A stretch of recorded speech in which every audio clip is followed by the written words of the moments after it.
Revelation. Chapter 9. The fifth angel blew his trumpet. I watched a star fall from heaven to earth. He was given the key to the opening of the abyss. He opened the entrance to the abyss, and smoke came up out of the abyss like the smoke of a huge furnace.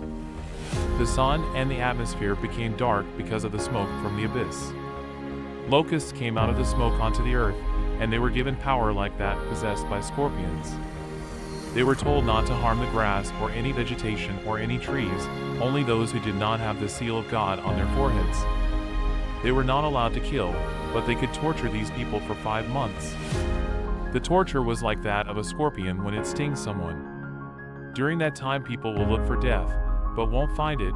They will want to die, but death will run away from them. The locusts looked like war horses. They wore what seemed to be golden crowns on their heads, and their faces looked human. They had long hair like women and had teeth like lions. Their breastplates looked like they were made of iron, and the noise made by their wings sounded like many horses and chariots racing into battle. They had tails like scorpions, complete with stingers. They had the power to hurt people for 5 months with their tails. Ruling over them as their king was the angel of the abyss, who is called Abaddon in Hebrew and Apollyon in Greek. The first disaster is over, but there are still 2 more to come. The sixth angel blew his trumpet. I heard a voice come from the horns of the golden altar that stands in front of God. Speaking to the sixth angel that had the trumpet, release the 4 angels that are tied up beside the great river Euphrates.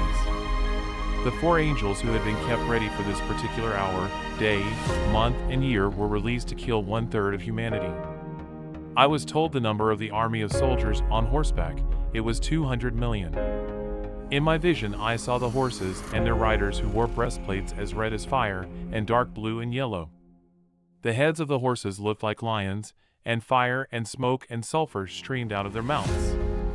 1/3 of humanity was killed by these 3 plagues, by the fire and smoke and sulfur streaming out of their mouths.